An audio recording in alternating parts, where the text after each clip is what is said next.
Charlie is a great main character for this type of show. I don't really get the sentiment of a lot of people who say they'd rather her not be around, because it doesn't really feel like there's anything wrong with her character. And the whole premise is the Disney princess in hell. Don't really make sense that she kind of sticks out as not really with the crowd. She's her own thing, and it's okay to be happy when everyone else around you is not. And it's okay to wish for their happiness too. So yes, I do like Charlie and the fact that she's in the show.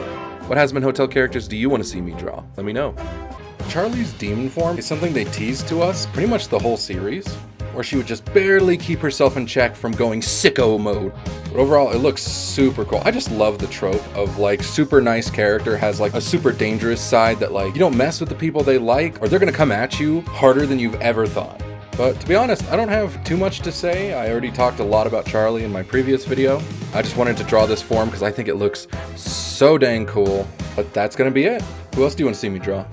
Lucifer is not who I was expecting, but I kind of love that he is the way he is. It actually makes him stand out so much more that he's just like this little divorced short king. So it was pointed out to me that he makes ducks because he views himself as the ugly duckling to all the angels' swans. His moments were actually so touching, talking about how Charlie was inspired by his dreams and how he gave up on his, but she hasn't given up on hers, and how she can help reawaken his dream. I actually really love Lucifer. He's one of my favorite characters in the show, but that'll wrap things up here. What other Hazbin characters do you want to see me draw? Alistair is one of the most interesting characters in this show. It took me 2 tries to actually get into Hazbin Hotel, and the biggest factor for me even giving it a second shot was because Alistair was actually fairly interesting. We got to learn so much about him during the season, and we have even more to learn because a lot of his past is still a mystery. Like, who's he unleashed to? Is it Lilith? Is it somebody else in hell? He clearly took a liking to Charlie so that he could try to make a deal, but I always like to think he was drawn to her as well because she's prone to musical numbers, and because music is intertwined with radio, I figured he'd probably like that. He's also the character that everybody comes after for the character design, but I think it's actually totally fine, and I've been thinking of making a video breaking down why the Hazbin Hotel character designs are better than everyone seems to think. I feel like I have some unique insights as a fellow character designer. Would you watch that video? And who do you want to see me draw next? Rosie is actually one of my favorite character designs in the entire show. There's just something so charming about her. She's actually super sweet, which is really cool. And of course she would be the one to give Charlie relationship advice, when the first thing we ever see her doing is giving out relationship advice freely to anyone who comes to her. I also kind of wonder what her deal with Alistair is, where he'll bring good things to her and she'll give him good info. Because I'm pretty sure it was implied that Alistair was also a cannibal, which means that it makes sense that he would have connections in Cannibal Town then. But Rosie is just a delight to have on screen, and I love watching her just exist. What other Hazbin characters do you want to see me draw?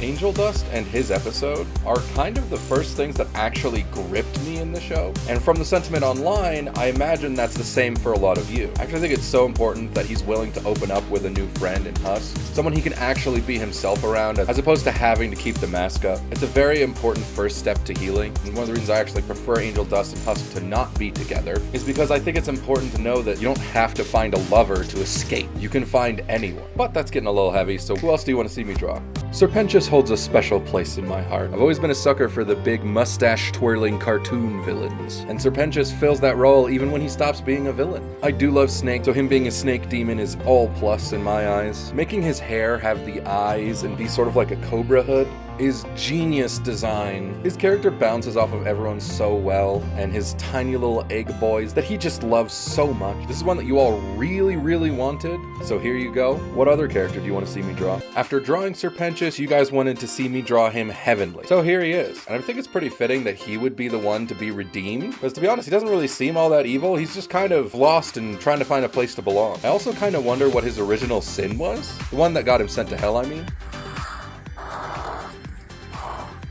The ramifications on the story and world as a whole of Sir Pentious going to heaven is so interesting to me. I'm kind of curious to see if Sera's going to try and keep it under wraps, or if we're going to see more of heaven by following his perspective and how he doesn't really fit in up here, or how people might be prejudiced against him because he came from below. Because in the same way that demons are not all bad, the angels aren't going to all be good. It makes me super excited to see what they do with it in season 2. Who else do you want to see me draw?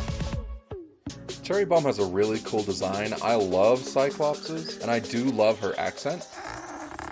And it's kind of funny. When I was originally watching the series, I had this interesting little idea, which, well, why are these ones Cyclopses? Being a Cyclops demon means that when you died, it was you who took your own life. Because it had me thinking that, oh, well, Cherri Bomb probably blew herself up, and then maybe Niffty did like a murder-suicide of her cheating husband or something. But then, you know, I watched Helluva Boss, and I learned that that's just not the case. So that's Cherri Bomb. Who else do you want to see me draw? Niffty may not be the most complex character in Hazbin, but boy do I think I like her the most. I love her design. I love tiny little chaos gremlins. She's the only person who gets to have like a real rapport with Alistair, where he just kind of lets her do whatever she wants, even if it's not something he would let anyone else do. It's very cute. She pretty much lives up to the ideals of her era, which is like a, I assume 1950s housewife. I assume that's kind of what her deal is, because everything she acts really sells that idea. But honestly, she's entertaining and my favorite character to have on the screen. Who else should I draw? Husk is pretty interesting. Being a former overlord means that he's one of the overlords that was overthrown by Alistair when he came along. At least I think that's what they're saying. But man has a gambling addiction. And when you have a gambling addiction, everything seems like a good idea. But it's not. At least he's a good enough guy to give solace to another sinner in need in angel dust. They are very cute friends, and that's all. They're just friends. But especially for people at rock bottom, it's important to know that they're not alone. It's something that will usually help them out of it. But that's all I really got to say about Husk. What else do you want to see me draw? Fox is a character that instantly hooked me. I don't know what it is about, like, guy with a TV for a head, and then he has, like, screen faces. It's like an all-time classic. Everyone designs at least one of these types of dudes on their journey. But I do love that dynamic. Obviously, TV killed the radio star, so of course it's gonna butt heads with Alistair. I think apparently him and Valentino are, like, a thing? Question mark? I don't really know how that whole thing goes, but I do like the dynamic of three influential people just get together and make like a mega corporation conglomerate that sort of runs a lot of the media of hell. Very, very fun idea, and I'm excited because apparently in season 2, these are kind of going to be our main antagonists. But in the meantime, I hope you'd like to see what I did with Fox. Who else do you want to see me draw? Valentino is a well-made character, and I only say that because we are designed to hate him, and I hate him. No, seriously, that's it. I don't really have anything to say about him. I just do not, you know what? We are Valentino haters, okay? We don't like him here. If anybody tells you that they like Valentino, you better be following that up with why, and possibly cutting them out of your life, because that is a red flag. Still nothing else to say? Just gonna wait until this is done. Oh, look at that, finishing up the drawing. Who else do you want to see me draw? Velvet is definitely my favorite V. She's just that boss-ass bitch that does nothing less than what she please. I do love her whole attitude, and I don't know what it is about her design, like the, I don't know, candy swirl hair, and whatever the scar on her lip, I don't know exactly what it is, but it rules. She wasn't in the show for very much, but for the little bit she was, her character really stuck with me. I got a perfect idea of who she is and what she's about, which is all you can really ask for a character that only shows up for one real scene and then is just in the background the whole time. But either way, I think this one turned out really great. Thanks for watching. Who else do you want to see me draw? Zestial is a cool looking dude, but I have this small theory because Zestial doesn't actually use Old English speak correctly. I like to think that it's hinting that Zestial is actually pretending to be a super old demon. Like maybe 100 years ago, the exorcists cleansed almost everyone and he decided to start pretending and nobody would know any the wiser because there's nobody around who knew him before that. Just a cute little idea I had, but that's it. Thank you so much to everyone for watching all of these Hazbin Hotel drawings. Carmella Carmine is probably my personal favorite design of the Hazbin Hotel characters. Just something about the specific combinations of things that they have, the strappy high-heeled boots, the tall figure, the horn-like hair, and she seems like she has a great personality, very loving and caring. Unfortunately, despite having some of the best songs in the show, they are probably the least plot-wise. And then the other song sounds like it was a victim to a bunch of rewrites, because the song is perfect and it's great and it's exactly what Vaggie would need if Vaggie was out for vengeance, but she's not. This feels like one of those things that they scrunched down and didn't have time to really set up. Even if you just make it so that Vaggie was trying to convince Carmella by saying, oh, those angels should pay for what they've done, that would have gone a long way.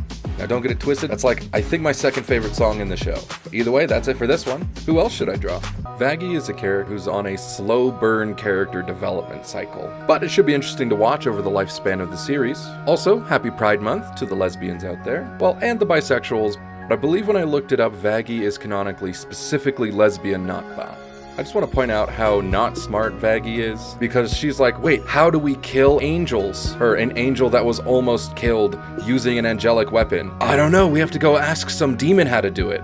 It's just very funny to think about. Who else should I draw? Lute is a freaking psycho. I get that she views demons as lesser people, but just viewing how many she kills is like a high score to brag about with everyone. Then she'd rather rip her own arm off than let Vaggie have a single victory? God, she's insane. But you need villains like this. These villains are super entertaining to watch. So I'm kind of glad that she exists in the show. Who else should I draw? Adam is an incredibly entertaining villain to watch. Bro just be mouthing off about everything.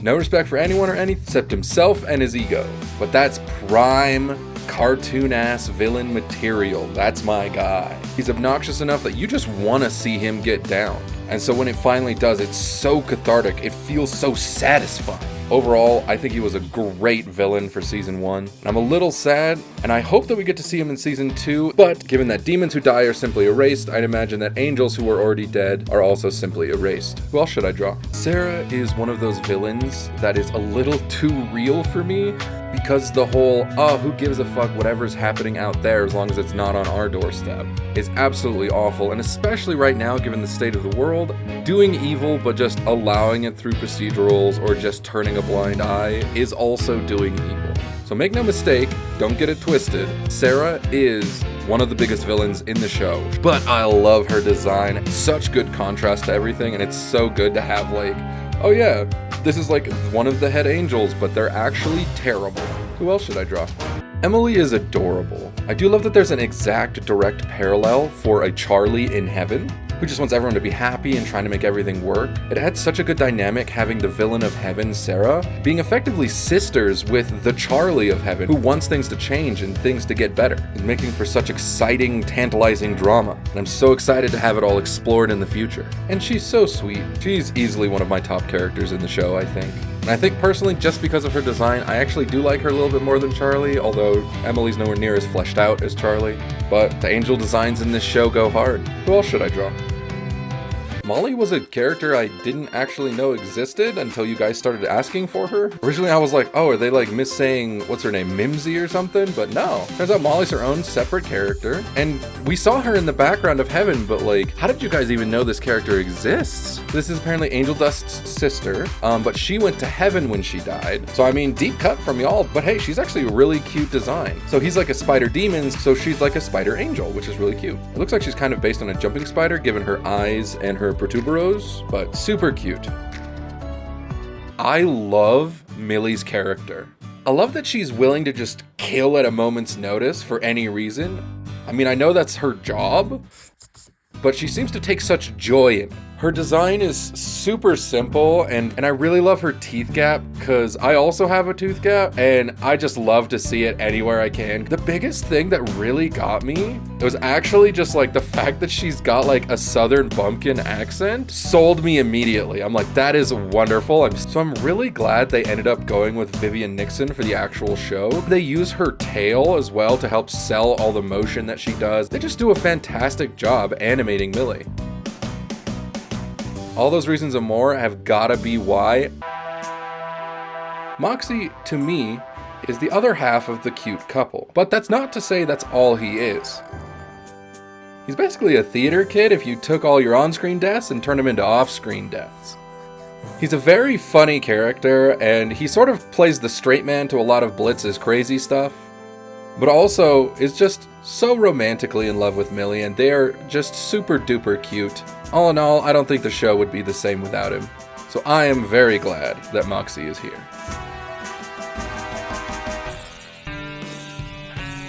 Now, Blitz the O is Silent has more depth than almost any other character in this entire show, and boy howdy is he traumatized. Like, this person totally exists out there, and we're getting a deeper dive into it through this very interesting lens.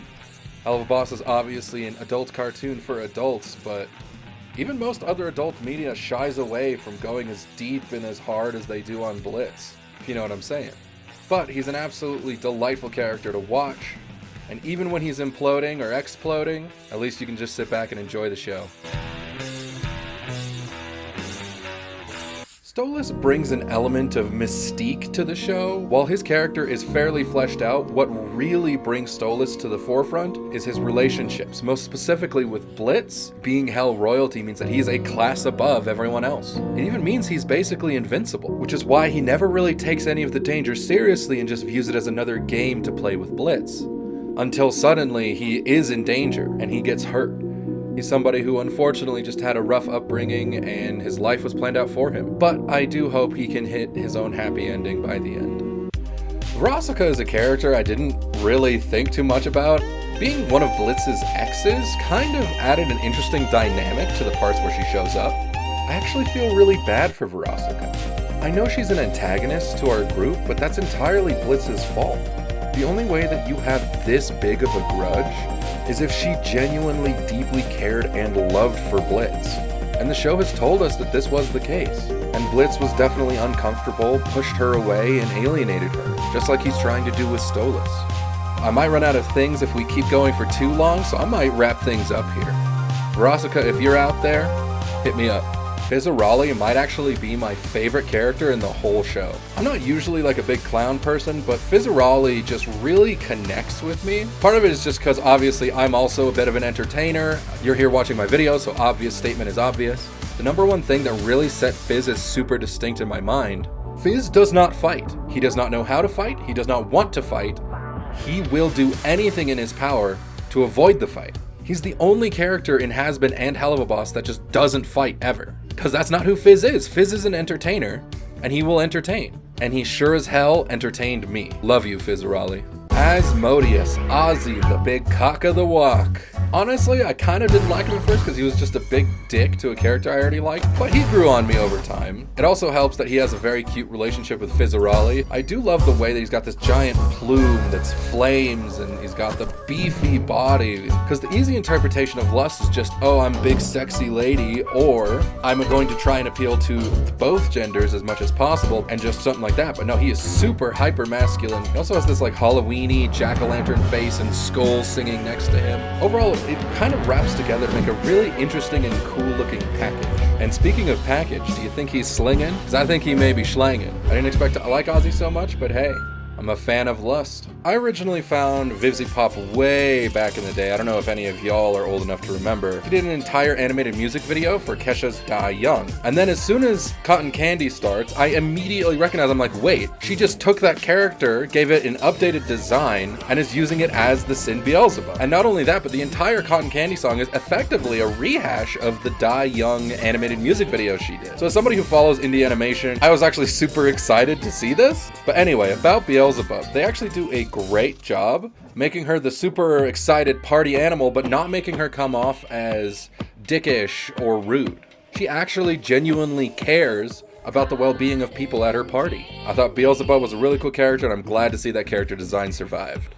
So Loona's a hellhound, which means that she's basically Hell's furries, which every show needs at least one, let's be honest. And she's also, I think, 19 or 20, because they celebrated an anniversary and he adopted her when she was almost 18. She definitely fills the role of the angsty teen. She tries to play it cool, and of course, cool people don't care about anything. She pretends not to care, but that's just it. It's pretending, right? She does actually care about Blitz and the others, except maybe Moxxie. She does seem to have a bone to pick with him. Get it? Bone to pick?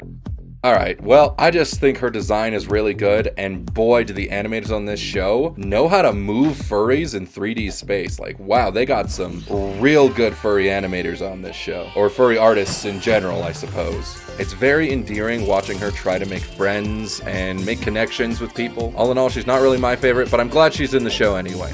Octavia is a character that the show doesn't really use that often. She's sort of more relegated to the sidelines, but she's so believable and real. You can absolutely feel everything about her life and just completely understand her position. And one of the most gut-wrenching lines in the entire show belongs to Octavia. Why does he hate her more than he loves me? Is so devastating. For a character to barely do anything on screen and just immediately hit me in the heart. Stolas is figuring out his life, he's getting Stella out. That'll make a lot more room for father-daughter bonding and being a happy single family as opposed to an unhappy married family. I've got a thing for sad characters, and Octavia fits the bill. She's got a rough life, and honestly, I just hope that it gets better for her. Stryker is a cowboy, and I think that's pretty cool. But no, actually, so I think he is actually a pretty interesting character, because he's sort of meant as the extreme of what Blitz could be, because he's basically, if Blitz was more yeehaw for horses than he already was, you know? Because Stryker brings up a lot of the issues with class and how Stolas is quote-unquote, you know, dating down, which is also how Blitz views the relationship. So, I mean, good commentary. And then obviously, whoever is animating him, they drip the slut sauce all over the animation pages every time, so... I'm not mad he's in the show, but he's not really my type. But if he's your type, then you know who you are. And I know who you are now.